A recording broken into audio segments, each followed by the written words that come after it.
porque no podemos premiar a los que llegan tarde, premiamos al que llega temprano, ¿vale?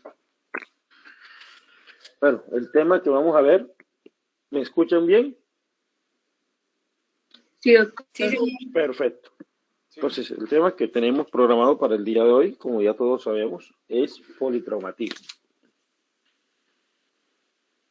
El cual, pues lo podemos definir como aquel paciente que presenta lesiones a consecuencia de un traumatismo que afectan a 2 o más órganos, o bien aquel que presenta al menos una lesión que pone en riesgo o en peligro su vida, ¿vale? Esa es la definición que más o menos me gustaría que ustedes tuvieran en cuenta. Les repito, palabras más, palabras menos, es paciente que presenta alguna lesión o a consecuencia de un trauma, y este puede afectar 2 o más órganos, o bien aquel que presenta al menos una lesión que pueda poner en peligro su vida. Aparte de los aspectos de la biomecánica, pues también tenemos que tener en cuenta que existen algunos factores de riesgo individual, como la edad, que la vamos a ver, el género y la situación socioeconómica de la persona. Existen unas causas mucho más habituales, como aquellos que se presentan en los accidentes de tránsito, en el ahogamiento, que creo que es un tema también que está pendiente por presentarlo a ustedes, en las lesiones intencionadas, en las quemaduras y en las caídas. Debemos de conocer entre los objetivos del politraumatismo o del manejo del politraumatismo, debemos de conocer la secuencia de actuación ante un paciente politraumatizado. Esto incluye un reconocimiento primario, que lo vamos a ver más adelante, y para ello pues necesitamos realizarle una exploración de manera rápida y ordenada. La literatura dice que no mayor de entre 5 a 10 minutos, pero realmente esta evaluación rápida o esta evaluación o reconocimiento primario no debe exceder los 5 minutos. Les repito, la literatura dice de 5 a 10, entonces hay que dejarlo de 5 a 10, pero normalmente debe ser menos de 10 minutos este reconocimiento primario, y eso tiene como objetivo el identificar y tratar las lesiones de riesgo inminente de muerte. Doctor, qué pena. Señor. Es que no le están pasando las diapositivas. Oh, claro, estamos en esta diapositiva y vamos mirando y yo le voy hablando. Entonces, estaba haciéndole referencia. O sea, la idea no es solamente, no me gusta venir a una charla y leer por leer, porque eso lo podemos leer cualquiera, ¿cierto? La idea es leerle e irle explicando de una vez todo lo que tenemos que ir viendo.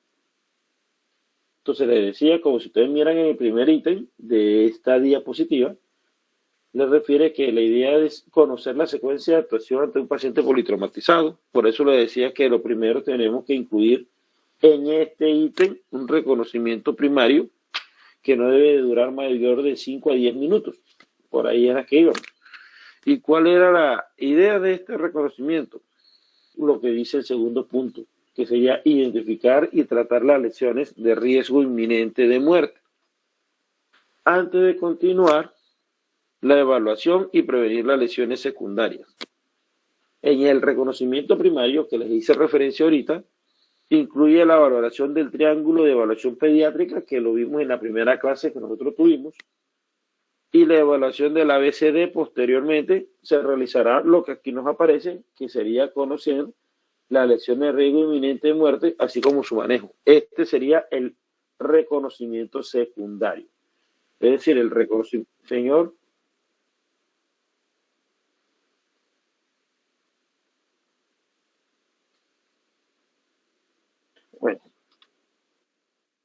Bueno, vamos entonces. ¿Así sí? Bueno, entonces ya estábamos en esta, ¿vale? Entonces esta fue la última que estábamos hablando. ¿Sí? ¿Ya la están viendo ahora sí? Bueno, entonces ya sabemos que el reconocimiento primario es identificar y tratar lesiones de riesgo inminente de muerte, y el reconocimiento secundario sería conocer las lesiones de riesgo inminente de muerte, así como su manejo. ¿Está claro acerca de cuáles son los dos reconocimientos? Sí, señor. Perfecto. En lo relacionado a la etiopatogenia, pues podemos decir que en el objetivo de la etiopatogenia está como sus adjetivos, la etiopatogenia sería el accidente de tráfico o accidente de tránsito, perdón, eso fue la traducción, el ahogamiento, las lesiones intencionadas, los incendios y las caídas. Dentro de la clínica de estos pacientes, pues existen unos mecanismos de lesión, los cuales son muy comunes, y también tenemos unas causas que son muy habituales. Entonces, dentro de los mecanismos comunes de lesión está el peatón atropellado, pues que es uno de los que está de moda por el uso excesivo del celular, como miramos en la diapositiva. Aquel mecanismo común de lesión también es el ocupante del automóvil, las caídas desde diferentes alturas y las caídas de las bicicletas.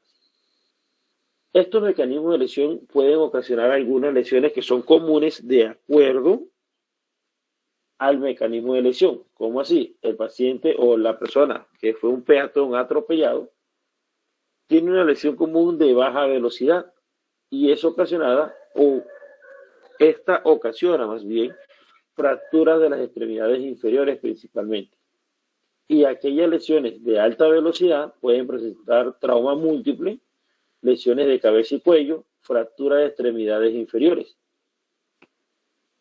En el ocupante de automóvil, donde no haya sistema de sujeción, es decir, que no lleven el cinturón de seguridad, puede ocasionarle traumatismo múltiple, lesiones de cabeza y cuello, cuero cabelludo y laceraciones faciales. Y si tienen el cinturón de seguridad, lesiones en el tórax y en el abdomen, fracturas de la parte inferior de la columna vertebral.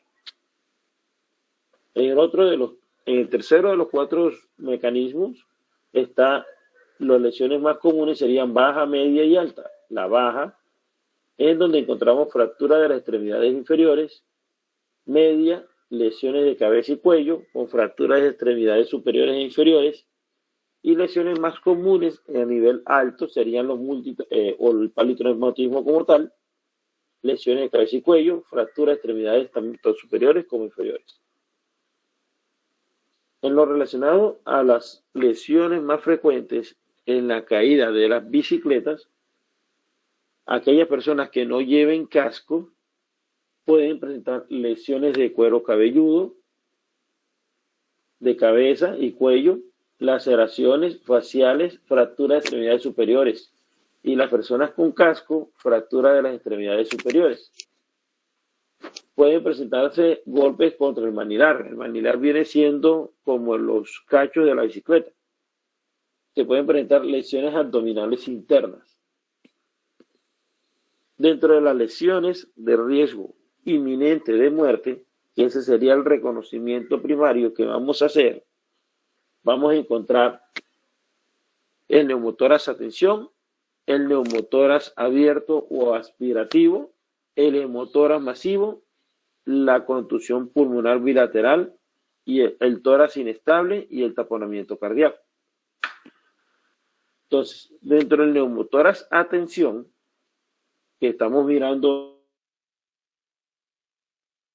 un ejemplo en la foto que les estoy mostrando en la diapositiva, este diagnóstico es clínico y se debe sospechar en caso que haya un distrés respiratorio o que haya una desviación a nivel de la tráquea, que haya ingurgitación yugular, que esté una hiperdistensión, que haya hipertimpanismo.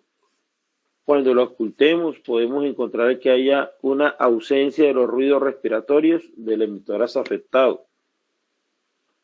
E inclusive, otra clínica es que haya desplazamiento de los tonos cardíacos. En lo relacionado al neumotórax abierto o aspirativo, este se presenta por herida penetrante en el tórax. La literatura refiere más o menos 2/3 partes del diámetro traqueal.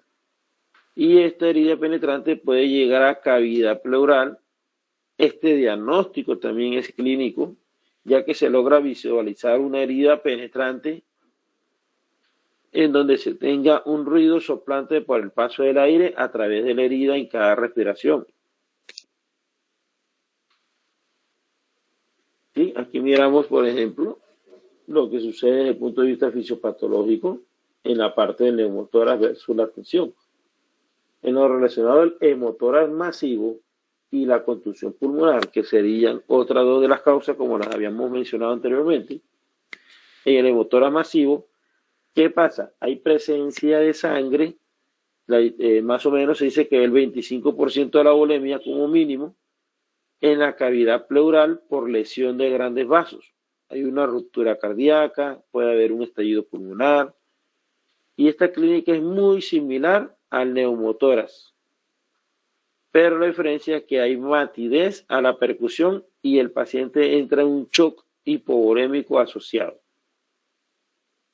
La contusión pulmonar bilateral es una dificultad respiratoria progresiva acompañada de hemoptisis, dolor pleurético y una hipofonesis, y hay crépitos con matidez a la percusión. En lo relacionado al tórax inestable, pues este tórax se debe sospechar ante fracturas costales. Se dice que más de tres costillas fracturadas o dos o más fracturas de la misma costilla.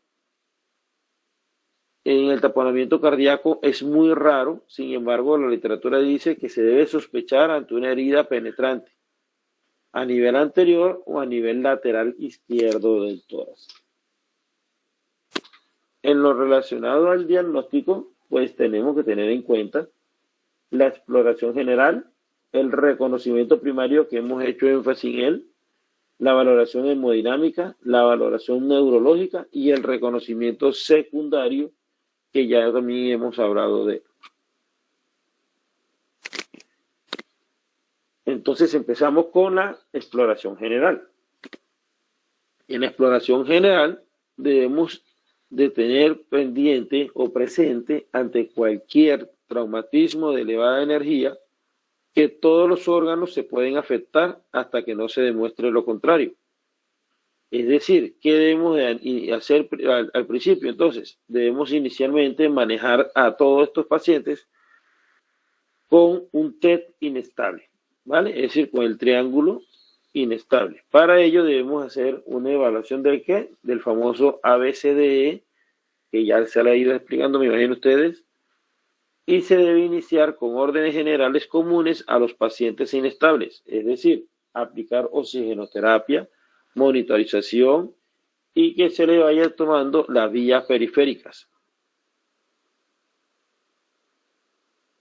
Además, se le deben de realizar en esta monitorización, deben de ser constante el electrocardiograma, la tensión arterial, la frecuencia tanto cardíaca como respiratoria y la saturación de oxígeno, mirar qué temperatura tiene, mirar el gasto urinario y el estado mental de la persona. Cuando vamos a hacer durante el reconocimiento primario, recuerde que son de los 5 a 10 primeros minutos que se realiza el reconocimiento primario, y ya habíamos hablado cuál era el reconocimiento primario, en el cual, como le dije, tiene como objetivo identificar y tratar las lesiones de riesgo inminente de muerte antes de continuar la evaluación y prevenir las lesiones secundarias.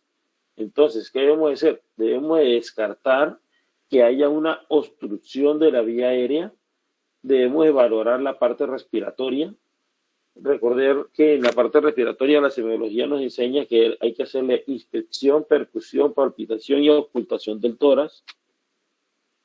En la relacionada a la valoración hemodinámica, vamos a mirar los pulsos, tanto centrales como periféricos, la frecuencia cardíaca, la perfusión, la presión arterial y otros como tal. En lo relacionado, disculpen que me devuelvo acá un poco, pero es importante recordar que en la inspección del tórax, pues ya sabemos que tenemos que mirarle todo en la parte semiológica para ir descartando las patologías que habíamos mencionado anteriormente. ¿Qué vamos a buscar en la percusión? Recordar que en la percusión, si hay timpanismo, hay neumotórax, y si hay matidez, hay hemotórax. en lo relacionado a la palpitación, a la palpación, debemos mirar si hay fracturas costales o no, por todo lo que mencioné con anterioridades. Y en la auscultación, pues si hay o no hay disminución del murmullo vesicular. Recordar también que existen signos precoces de shock compensado, como la taquicardia, el relleno capilar enlentecido, es decir, que sea el llenado capilar lento, mientras que en la hipotensión y hay una disfunción del sistema nervioso y la oliguria son signos tardíos de un shock descompensado. En la valoración neurológica, recordar que debemos mirar el nivel de conciencia, que está alerta, si responde a órdenes verbales, responde al dolor sin respuesta, es decir, clasificar el Glasgow con el que llega la persona. Debemos de mirar cómo están esas pupilas, debemos de tomar una glucometría una vez tengamos el paciente en la valoración. Se debe mirar qué exposición tuvo el paciente y una visualización rápida del paciente y de igual manera prevenir que presente hipotermia. El reconocimiento secundario, que también debemos evaluarlo, como habíamos referido anteriormente, es hacerle la anamnesis al menor o al acompañante del menor, verificar los signos y síntomas, si eso no es alérgico a algún medicamento, qué medicación recibe de manera habitual, sus antecedentes personales, estar pendiente de qué líquidos ingirió, preguntarle, y realizar una exploración minuciosa ya acá en este segundo reconocimiento. Vamos a hacerles unas pruebas complementarias al paciente. ¿Qué pruebas complementarias le vamos a realizar? Entre estas pruebas complementarias encontramos los laboratorios. ¿Qué laboratorios? Un hemograma para mirar cómo está, más que todo, esos hemoglobina, los tiempos de coagulación para ver si hay o no hay una alteración en ella. Debemos de todas formas hacer reserva de sangre en todo paciente politraumatizado. Una glicemia central, gases venosos, función renal, función hepática y un uroanálisis.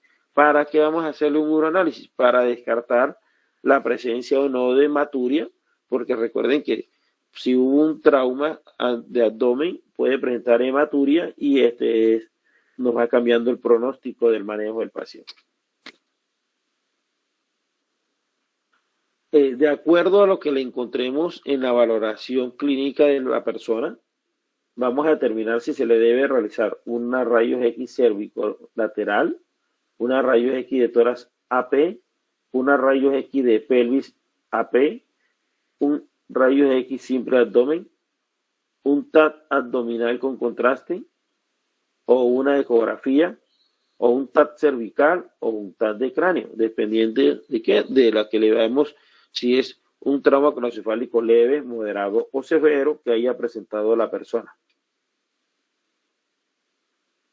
En lo relacionado al tratamiento de estas personas o en este manejo, debemos tener en cuenta que la atención al paciente politraumatizado pediátrico debe ser de manera continua, coordinada, sistemática y con reevaluación de manera constante. Y se caracteriza que se basa en dos principios, que son evaluación y tratamiento simultáneo y una reevaluación de manera periódica. En lo relacionado a la evaluación y tratamiento simultáneo, cualquier lesión de riesgo inminente de muerte identificada durante la evaluación primaria debe de tratarse antes de continuar cualquier evaluación restante, ¿vale? Y en la reevaluación periódica es aquella en la cual estamos pendientes ante la presencia o no de un deterioro clínico del paciente. Hay que volver, es decir, si el paciente está ahí, ya lo evaluamos, ya hicimos las indicaciones médicas, ya le iniciamos el tratamiento, pero por X o Y motivo presenta un deterioro clínico. ¿Qué debemos hacer? Nuevamente un reconocimiento o una evaluación primaria con el fin de identificar alguna causa que se nos haya pasado y de esta manera tratarla. En la evaluación de la ABCD, pues ya todos sabemos que cómo se realiza la inmovilización cervical lateral, cómo se realiza la inmovilización cervical cefálica, ¿sí? De esta manera. Se debe recolocar la vía aérea, la apertura de la vía aérea, debemos examinar la cavidad orofaringea, debemos asegurarle la permeabilidad de la vía aérea. Si es necesario colocarle una cánula orofaringea o realizar la intubación o iniciar la RCP, verificar que la vía aérea no esté obstruida o tenga signos inminentes de obstrucción, verificar si hay o no hay una insuficiencia respiratoria grave, si hay un shock grave que no responda a líquidos,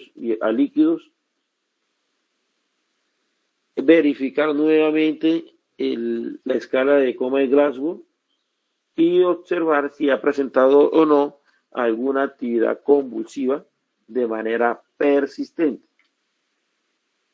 Por lo tanto, ¿qué deberíamos de hacer entonces? Se coloca el oxígeno hasta confirmar que no lo necesite. Todo paciente que llega como politraumatizado se le debe administrar el oxígeno hasta que confirmemos que no lo necesite. Se debe hacer una evaluación respiratoria. Como habíamos dicho en el reconocimiento primario, descartar y tratar las lesiones de riesgo inminente de muerte. Debemos de controlar las hemorragias. Recuerden lo primero que dijimos, el acceso venoso, al igual que la oxigenoterapia. Y si presenta un shock descompensado, de una vez realizar el tratamiento. ¿Preguntas hasta el momento? Esto es la parte teórica, que es lo aburrido, ¿sí? ¿Alguna duda en la teoría del politraumatismo hasta el momento?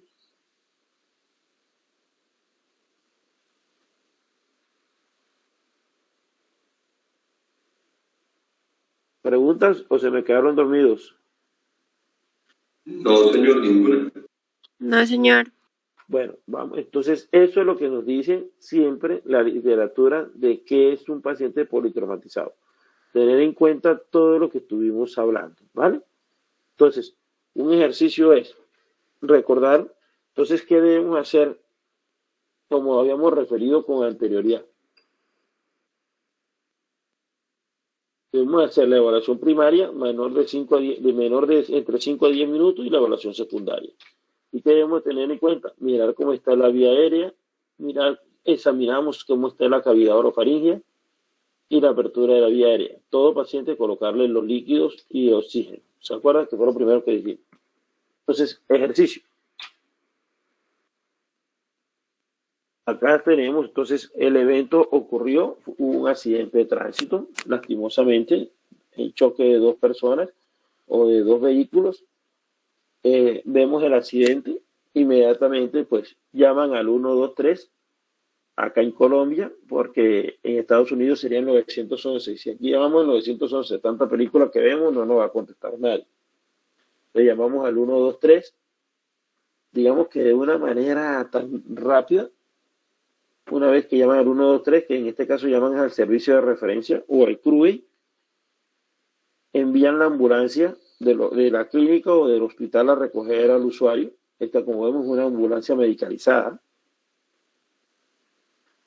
Va a la ambulancia rápido y llega al sitio donde hubo el accidente. Una vez que llega al sitio y que logran socorrer a la persona que quede dentro del vehículo o que ya esté afuera, lo primero que hacemos es el reconocimiento. Esto es la parte de los paramédicos. Recogen a la persona, ¿sí? Le tratan de canalizar, le miran la vía aérea, si es necesario o no es necesario, le colocan el collarín. La mayoría de las personas, un 90% llegan con el collarín puesto. Entonces ya cuando nos llega a nosotros que vamos a determinar si es o no es necesario la colocación del collarín. Lo montan en la ambulancia. Aquí vemos dos momentos, de dos maneras como se pueden trasladar y mucho más teniendo hoy en día en cuenta que tenemos el COVID. Entonces, a su mano izquierda, ustedes ven el habitual y el otro, pues, en mano derecha, es paciente politraumatizado en época del año 2020-21 con COVID-19, que todos andaban así, de esa manera vestidos. se bajan de la ambulancia los paramédicos y salen corriendo tomando todas las puertas que están en el hospital, casi las parten, entran al servicio ¿de dónde? De urgencias. Y cuando entran al servicio de urgencias, nosotros lo recibimos, ¿cierto? Todo el personal de salud, le ponemos el monitor y empezamos a revisarlo. ¿Hasta ahí vamos claro? Sí, señor. Esa es la secuencia, ¿cierto? Y ahí lo vamos revisando a la persona, le hacemos el reconocimiento primario, el reconocimiento secundario, lo monitorizan, enfermería lo va canalizando. Y mientras que estamos nosotros haciendo nuestro trabajo, que ustedes también ya entre poco lo van a estar haciendo, y mientras que ustedes lo están viendo, no hace falta que la señora esté peleando porque atendimos primero el politraumatizado, mientras que ella había llegado primero. Y el doctor se jala de las greñitas que le quedan y le dice, yo sé que usted vino antes, pero ¿a quién atiendo primero? ¿Cierto? Mientras que está un médico allá afuera discutiendo o tratando de explicarle a la señora que primero nosotros hacemos un triage primario y en este triage, el triage 1 sería, o el triage 2 sería este paciente que quedó politraumatizado. Mientras que ellos están afuera, allá adentro estamos nosotros trabajando. ¿Cierto? Y una vez que si se logra hacer trabajar en equipo, esta persona es trasladada al servicio de observación o de hospitalización. ¿Me entendieron? ¿Preguntas?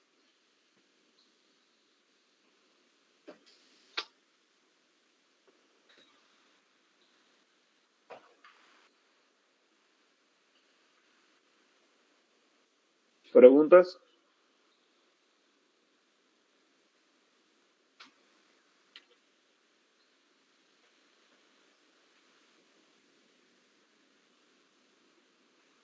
No, no, señor. ¿Alguna duda? ¿O todo quedó claro? Todo claro, doctor. Ok. Entonces, si no hay más dudas, no hay preguntas, pues me dicen y entonces damos la clase por terminada o me dicen.